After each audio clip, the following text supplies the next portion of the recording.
Wannan shine mutumin da yasa aka kidnapping din matarsa ta aure. Nufin cewa daga baya zai je ceto ta daga wajen waɗanda suka kidnapping ɗinta. Wanda haka zai sa daga gara ta dinga masa kallon gawurtaccen namiji ta dinga girmama shi. Amma da ƙarshe kuna ganin da cewa a prison ya kare wanda haka na nufin cewa plan din bai tafi da ya kamata ba. Ku biyo da ku je da abin ya faru. Ina wannan mutumin sunan shi Michael da matarsa Shanda da kuma ƴar suna zaman lafiya sai nan ta kama shi yana soyayya da wata yana lalata ita sai ran ta ya ɓaci. Tattara kayan tafce ta bar masa gidan ta koma gidansu. To Michael yana son matarsa sosai yayi ta dawo yayi ta kidawo. Kun san namiji in je yana son abu idan sa rufewa yake. Yana zaune sai zai da shawara a ransa me zai hana ya sa a kidnapping ɗinta da wasa. Da ƙarshe zai je ya ceto ta sai tana kallon shi a matsayin hero jajirtaccen namiji. Sai je samu ƴan gari guda biyar haye su ya biya su. Sai je musu rentin ɗin van wato mota ya ba su da nufin su zo su ɗauko ta. Tana zaune a gida sai an kwasa suka ɗauko ta suka sa ta a cikin wannan mota suka gudu da ita. Suka tsorata suka mata tsirara sun nufi daji sun hau ta kan gada sai wani ɗan ya haɗa su da wani ɗan. Shi kuma nan sandan ya ma tashi daga aiki ne ba duce yake ba sai ga wannan motar da ce kai akwai abin da ke faruwa a nan wajen. Suna ganin su ƙara gudu sai ya take musu baya. Ya take musu baya sai suka fita daga mota suka gudu sai suka fada cikin wannan ruwan da ke kasan wannan gada. Ya matsa kusa da mota ya bude sai tar da mata tsara an babbata kwayoyi a ciki. Nan take kira rescue team aka zo aka dauki wannan mata aka kai ta asibiti ta farfado bayan kwana biyu. Shi kuma Mike yana jira su kira su gaya masa inda suka kai ta zai kwato ta. Bayan awa 24 bai ji komai ba. Nan take fara fuskanta da cewa kamar asirin sa zai tuwo. Sai maza da kansa ya jiwo kansa ciwo ya kukkulle kansa a daki ya dauki tana tura matarsa da cewa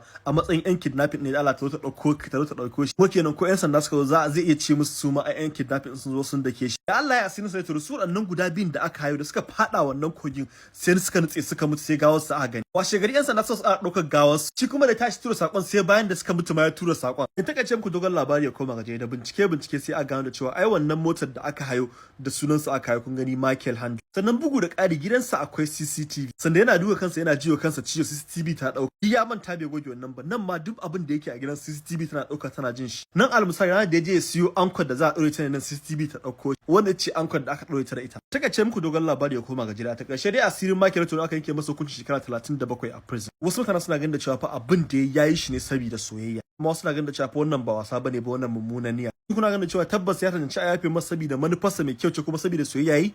Ma haɗe a comment section. Allah samu dace.